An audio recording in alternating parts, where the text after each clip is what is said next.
This is the richest black man in Chicago. He controls the city's economy. Chicago, birthplace of deep dish pizza, house music, and some of the most brutal winters in America. But here's what they don't tell you about the Windy City. While everyone was watching the Bulls dominate in the 90s, a handful of black men were quietly building money empires that would outlast any championship ring. We're talking about NBA legends who turned sneaker deals into billion-dollar royalty machines, former cops who flipped distressed properties into real estate fortunes, and publishing giants who documented the entire civil rights movement while printing money. Let's break down the 8 richest black men from Chicago. And trust me, the wealth gap between number 8 and number 1 is absolutely insane. Number 8, Don Thompson, $40 to $60 million.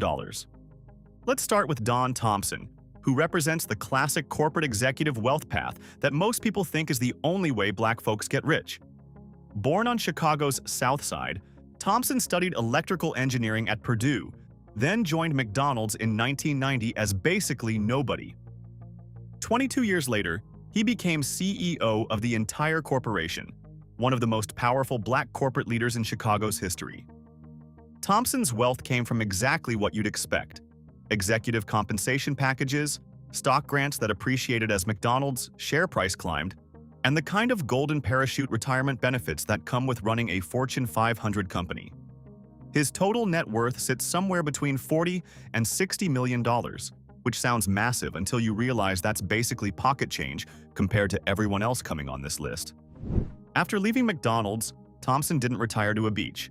He launched Cleveland Avenue, a venture capital firm that invests in food technology, fintech startups, and consumer brands. This is the post-CEO playbook. Take your credibility and Rolodex, raise a fund, back emerging companies, and collect returns when they exit or go public. It's not explosive wealth creation, but it's steady and sophisticated.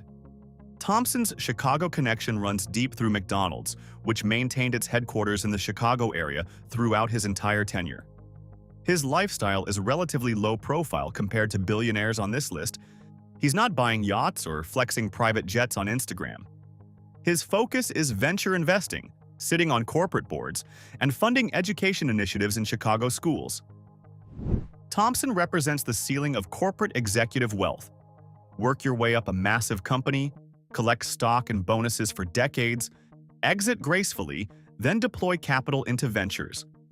It's respectable, it's stable, but it's not empire building in the way you're about to see.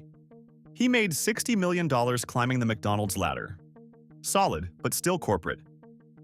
Now let's talk about someone who built generational wealth by financing homes for black families when banks wouldn't, and his heirs are still collecting. Number 7, Dempsey Travis, $50 to $70 million. Dempsey Travis was born in 1920 and became one of the most influential black real estate developers in Chicago, during an era when discriminatory lending practices made it nearly impossible for black entrepreneurs to access capital. While banks were systematically denying mortgages to black families through redlining, Travis built an empire by becoming the bank himself. His company, Sivart Mortgage Company, literally Travis spelled backwards, which is kind of brilliant, played a critical role in financing housing for African American communities across Chicago when traditional financial institutions wouldn't touch them. Travis understood something fundamental. There was massive demand for homeownership in black neighborhoods, but the supply of willing lenders was zero. He filled that gap and made a fortune doing it. Travis gradually accumulated a portfolio of office buildings, retail properties, and residential developments across Chicago, building wealth through both mortgage lending fees and direct property ownership. He also founded a business publication aimed at promoting black entrepreneurship, which added another revenue stream and positioned him as a thought leader in Chicago's black business community. Travis was deeply involved in the city's civil rights movement, working closely with Martin Luther King Jr. during the Chicago campaigns of the 1960s. His work wasn't just profitable. It helped expand homeownership opportunities for African American residents during one of the most turbulent periods in American history. He was literally financing the economic foundation of black neighborhoods while protests were happening in the streets.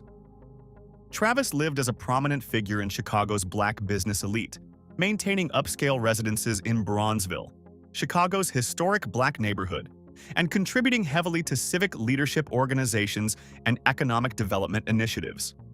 Here's the key thing about Travis's legacy. His real estate holdings and financial institutions created generational wealth that continues through his heirs today.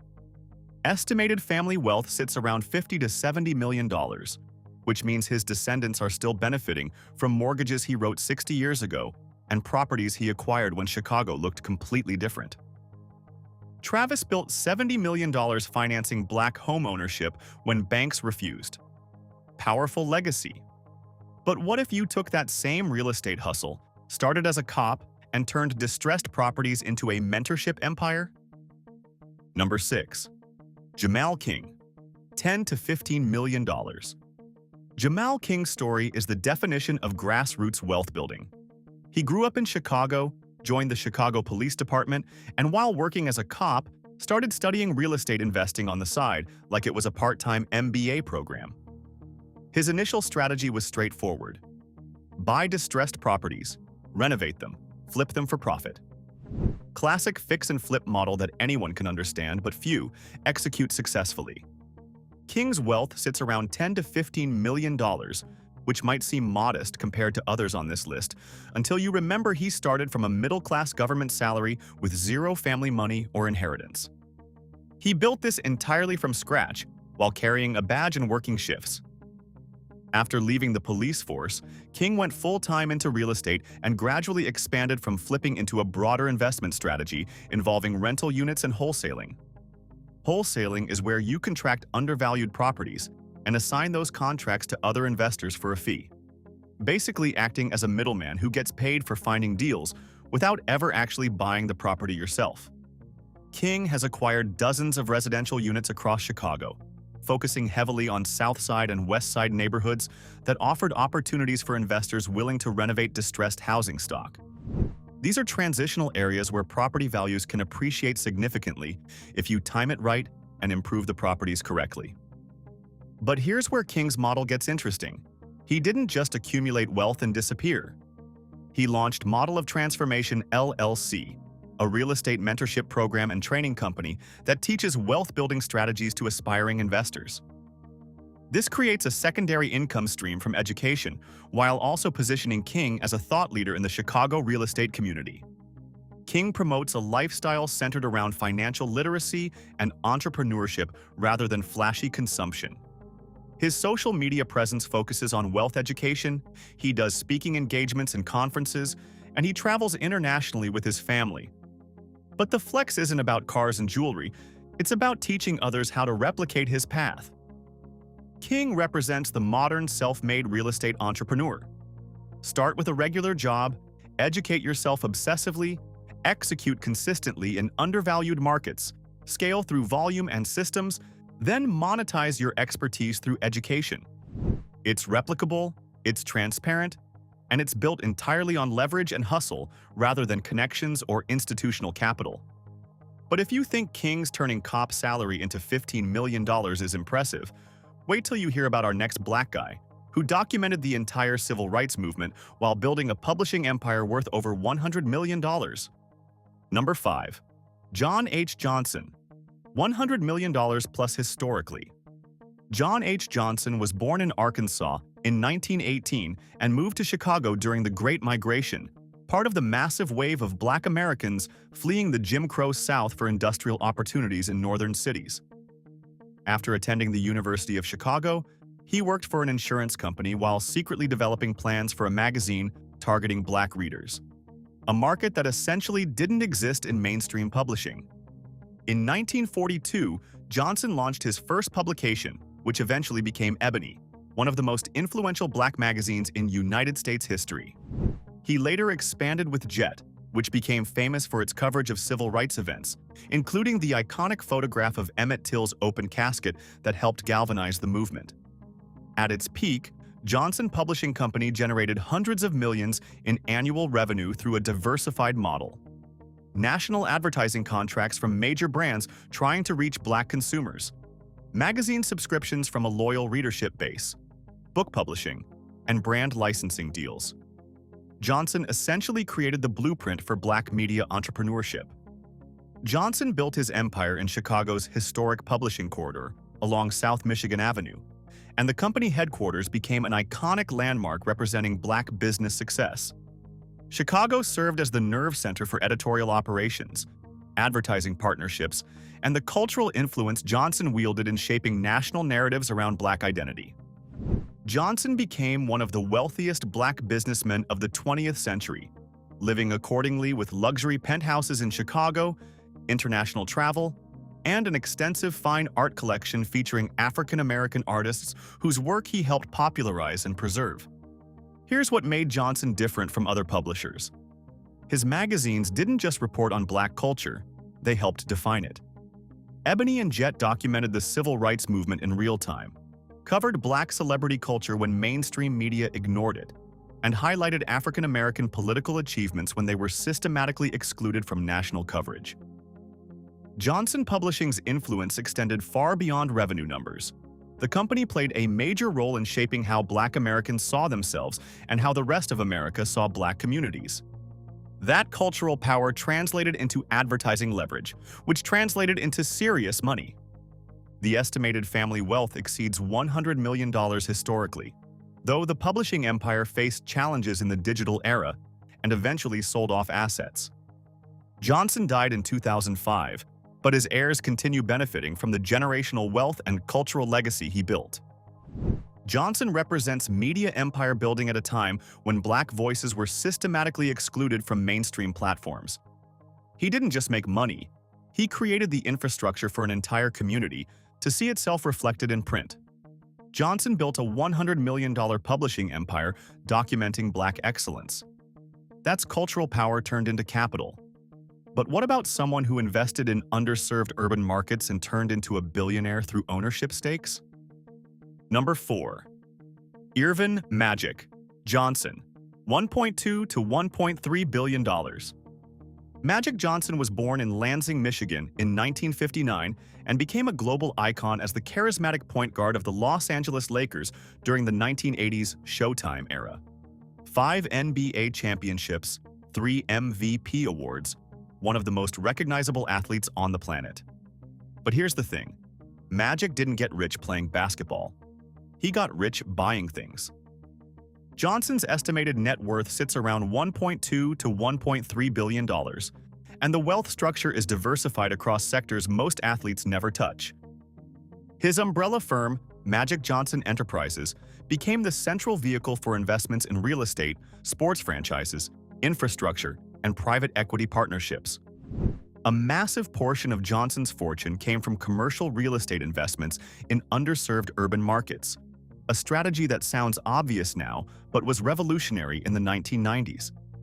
Through partnerships with institutional developers and pension funds, Johnson participated in retail shopping centers, movie theater complexes, urban mixed-use developments, and hotel investments targeting major metropolitan areas, including Chicago. Johnson once controlled a large portfolio of Starbucks franchise locations through partnerships, proving that major brands could thrive in minority communities that corporate America had historically written off as unprofitable. He later sold that portfolio in a liquidity event reportedly worth tens of millions. Then there's the sports ownership portfolio. Minority stakes in the Los Angeles Dodgers, Los Angeles Sparks, LA Football Club, and Washington Commanders. These investments give Johnson exposure to the rapidly increasing valuations of global sports franchises, which have appreciated faster than almost any other asset class over the past 2 decades. Johnson's business model, investing in underserved urban communities, brought him into several development partnerships involving Chicago's South and West Side commercial corridors. These investments were designed to attract national brands to underserved neighborhoods, stimulate retail development, and increase employment opportunities in minority communities. Johnson's lifestyle matches billionaire status: luxury estates in California, frequent private jet travel for business and sports ownership meetings, yacht vacations in Europe, and high-profile appearances at major sporting events. But the real flex isn't the lifestyle, it's the blueprint. Johnson's business success came from ownership rather than endorsement deals. By taking equity stakes in companies and properties, he converted fame into long-term capital appreciation, a strategy few athletes historically pursued, but many now attempt to replicate. Magic represents the most successful athlete-to-investor transition in modern history. He didn't just get rich. He rewrote the entire playbook for what athletes can become after the game ends. Magic's legendary pivot made it possible for him to turn Lakers fame into $1.3 billion. But what about someone who manages $14 billion in assets by turning overlooked urban properties into institutional investments? Number 3. Quinton Primo. The third. $300 million. Plus. Quinton Primo. The third grew up on Chicago's South Side in a politically influential family, which gave him early exposure to how power and capital actually move through cities. After attending Harvard Business School, he launched Capri Capital in 1992, following an early failed venture that taught him expensive lessons about what not to do.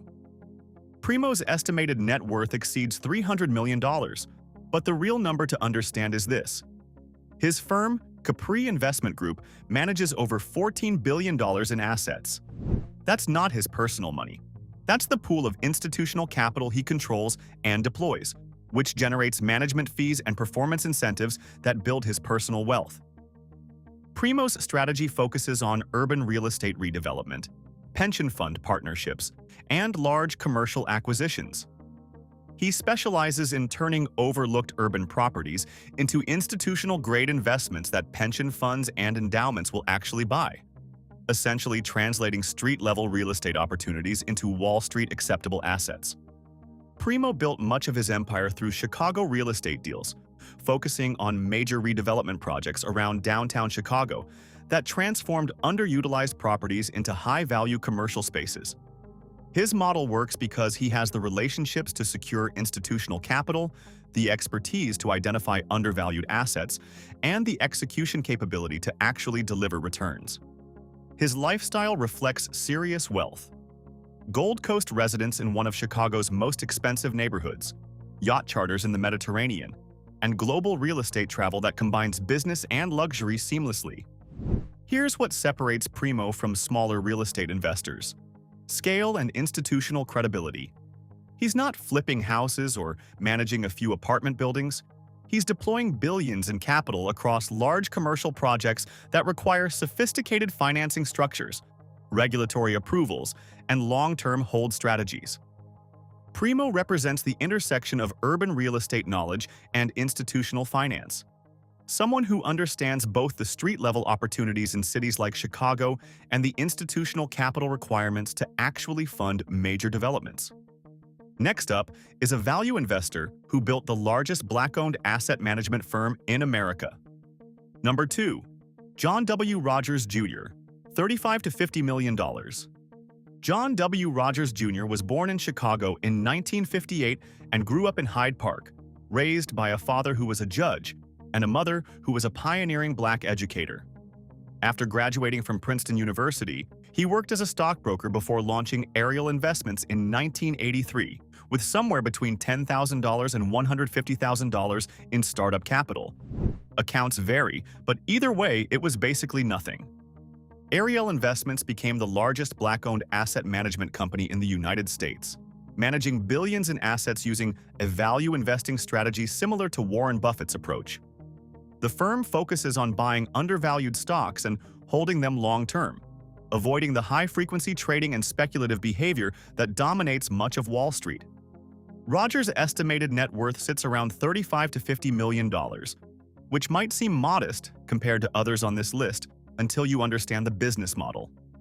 Asset management generates revenue through management fees, typically 1 to 2% of assets under management, plus performance incentives when returns exceed benchmarks. This creates steady, recurring income that compounds over decades. Ariel's institutional clients include pension funds, universities, and foundations, the kind of capital that doesn't panic sell during market downturns and values long-term performance over quarterly results.